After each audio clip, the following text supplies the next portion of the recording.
70-year wait is finally over. Newcastle have a trophy. Imagine the parade, 250,000 Geordies in the city centre, limbs everywhere. But where's the after party? Big market? No.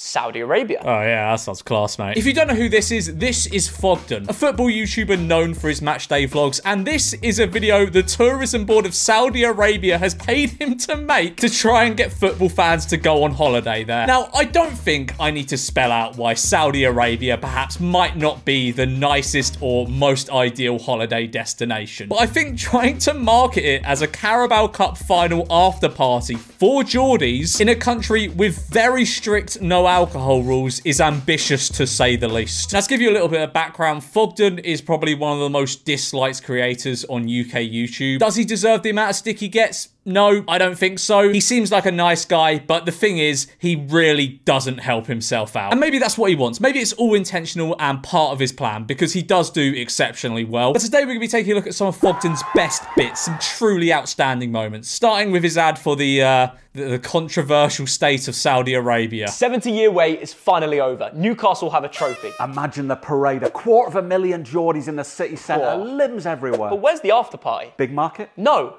Saudi Arabia. What? Just imagine Boulevard World in Riyadh, full of black and white, and it's actually easy to get there. What about the visas, the flights, the hassle? Online or on arrival. Plus, visitsaudi.com are doing a package deal where you can just get it all together. So let me get this straight. Toon win a trophy, and suddenly we're going all Sean Longstaff and going travelling. Sun, celebrations, and probably Jolinton on a camel. I've got to see that. Bloody hell, where do we even begin? Let's first talk about the red-hot on-screen chemistry between Thogden and Thogdad. Thogden's clearly the enthusiastic one about this deal. He's probably pocketing the lion's share of the deal. He's learnt his lines. He's on the ball. Thogdad, however, has properly phoned it in here. He's remembered his lines, but he's not delivering them with the believability or oomph that I think the Saudi regime should expect of its influencers. Thogdad's acting in this, which is just having a conversation with his son about the wonderful tourist hotspot of Saudi Arabia. Feels like an out-of-work Hollyoaks actor playing the role of Thogden's dad. And look, there's a big point to be made about the ethics of this promotion, but honestly, I just think it's funny how much of a shill he is for Saudi Arabia. It's just so funny how we've gone from, like, in the beginning of influencers, they'd be promoting stuff like small makeup brands and games, and now it's the fucking Saudi Arabia oil bajillions trying to buy everything we hold near and dear. They even bought our beloved Thogden.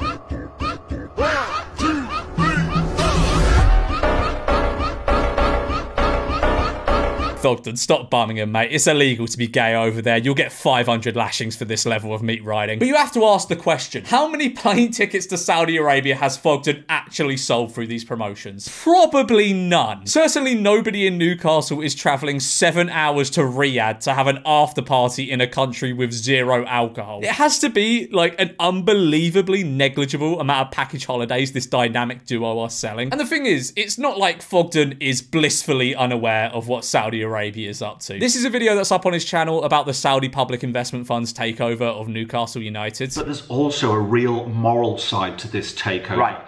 Because Saudi Arabia, according to Amnesty International, has got one of the worst human rights records in the world. Last year, 184 people were executed. Women were not allowed to drive until about a year and a half ago. If you were openly gay, you could be stoned to death. The treatment of minorities there is terrible. So have a little search into Yemen, find out what's going on there, and then come back and then realise that's buying your club. And really assess, do you think that's the right decision? A Saudi journalist working for the Washington Post. Okay. He went to the Saudi embassy in Istanbul to get some documents. He never came out. He was jumped by a death squad of 15. The CIA have concluded that the future owner of Newcastle United ordered that death. Just imagine Boulevard World in Riyadh, full of black and white, and it's actually easy to get there. If you were openly gay, you could be stoned to death. Plus, visitsaudi.com are doing a package deal. Treatment of minorities there is terrible. Let me get this straight. Toon win a trophy, and suddenly we're going all Sean Longstaff and going travelling. Sun, celebrations,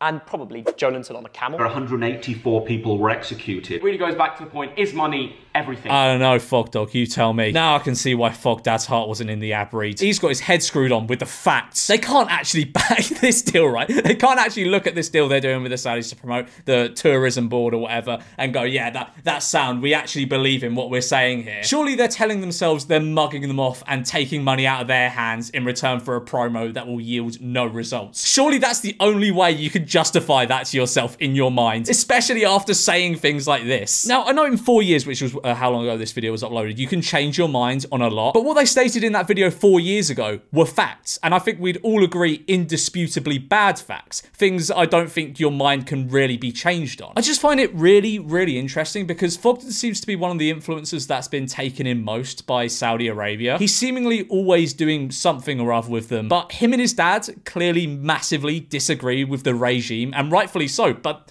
at the same time, they're promoting it. That bag, honestly, must be generational. But anyway, moving on to some more Thog moments. He seems to have terminal main character syndrome. Like, there's plenty of videos of him forcing celebrations for attention.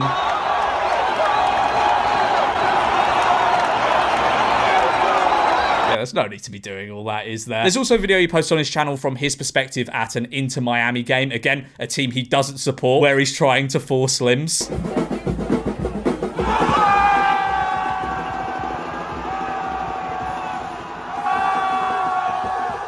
Now, what do you think Thogden's reaction to this goal was going to be like based on everyone in the crowd's reaction? I mean, like 80% of them seem to just have their phones out. Like, it's an MLS game for a club which was founded in 2018. It's a family day out. The fucking Memeulous channel has 4 more years of history than Inter Miami. But how do we reckon Thog's reacted to this?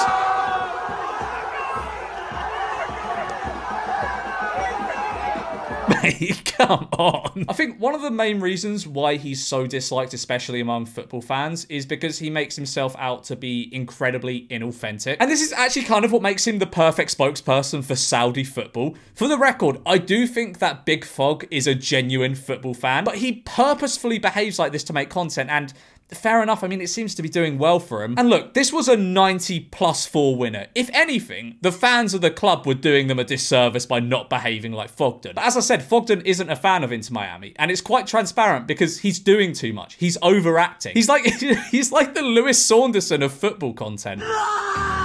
But I think my favourite fake Thog celebration is in his vlog from the Argentina-Saudi Arabia game at the last World Cup, where he turns up in an Argentina shirt to support Argentina, and he celebrates the first goal with the Argentina fans. But when Saudi Arabia equalise and eventually take the lead, he seems to switch sides. Saudi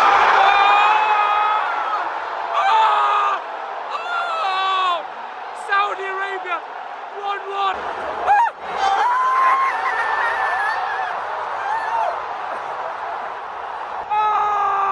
I tell you what this actually feels like. You know when you meet an American who's just getting into the sport of football, and instead of saying like, I'm an Arsenal fan or I'm a Man United fan, they a lot of the time just say, I'm a Premier League fan. That's Thogden. He's just happy to be there. He's like if a beagle took human form. And fair enough, he might be a bit of a neek, but at least he's enjoying himself. Now, the fake over-the-top celebrations probably send a mighty chill of second-hand embarrassment down your spine, but that is nothing compared to his other main character antics. There's a video where he's, for some reason, pretending he's controlling a crowd.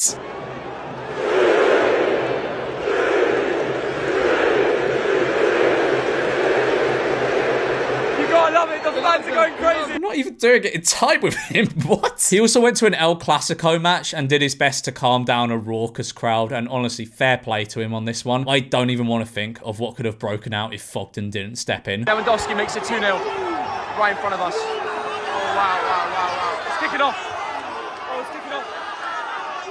Guys, calm down. It's just football. It's just football. Yeah, guys, it's just football. There's no need to swear. It's like Thogden has never actually been to a football match before, despite his whole channel being about going to football matches. They're not throwing shit at the players, they're saying fuck off as they celebrate in front of them in a big derby game. That's actually an incredibly tame reaction to that. What do you mean, calm down? Are they expected to just sit silently in their seats like school children? But I think my favourite bit of Thogden main character syndrome is his appearance on the Inside the Industry podcast, where he talks about meeting Lionel Messi. Yeah. And he was like, look, Messi's got time off, and we want to make him meet some of his biggest fan. Messi scored against Man City with that lovely goal where Mbappe sent him up in the Champions League. Yes, yeah. I was there to see him watch the World Cup, and that was after this moment too. Yeah. And I showed him all these videos when I got the opportunity to finally meet him. Yeah. And he was amazed. He was like, wow. Oh, wow, amazing. How nice for Thogden to meet his idol. Let's have a look at that video. Oh, wow. Oh, that's sweet. Oh, wow. I wonder where he takes this. He knew that like I was a super fan. Like I'd been there for a lot of his moments, and he was like, you know what? I'm gonna go mad on that signature, bro. He went crazy. What? I can confidently say I've never seen anyone glaze someone on how they do their signature before. Like, he just signed it. What do you mean he went crazy with it? So, like, I'm wondering, what did he write for it to be so crazy? Did he give him, like, his phone number or something? Yeah. It was. What does that mean? To Theo with love from Leo. Oh, Yeah. wow. So I had a personalized message. Wow. Yeah. And he'll go away remembering me. So if I ever see him again, maybe I do. Do you sit think he down. will? Do you think Lionel Messi will go away remembering? He never does Thogden? meetups like that. He never So does do you meetups. think if you saw Leo Messi again, he'd remember who you were? Yeah.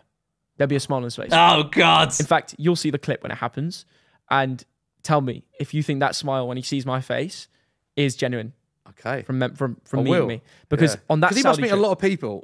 yeah, all on the that time. Saudi trip, of course, people are always coming up to him, but mine was a personalized, as you said, VVIP meeting. It was just me and a couple others. No one else. Yeah, but Messi has met other people at small fan meet and greets before. He's definitely met a lot of fans one-on-one, probably thousands. Honestly, I wish I had the self-confidence Foggy Dog has, because man, to think arguably the most famous guy in the world, who's also the best footballer to ever live, will remember you because you met them for like 3 minutes, and not only that, he'll be delighted to see you again. That takes some real main character syndrome. Some proper never before seen shit. So, to wrap it up, Thogden is the kid at school that volunteers to be the referee at lunchtime football all grown up. He seems nice enough, and I think a lot of the time he doesn't deserve the shit he gets. With the Saudi stuff, though, I definitely think he did. But, like, you can't promote that and expect people to be chill with it. Like, I feel as though when he was doing it, he knew he was going to get stick for it. But I think in his mind, the bag justified it. But yeah, as I said, most of the time, I don't think he deserves the level of shit he gets. But man, he really does not help himself, does he?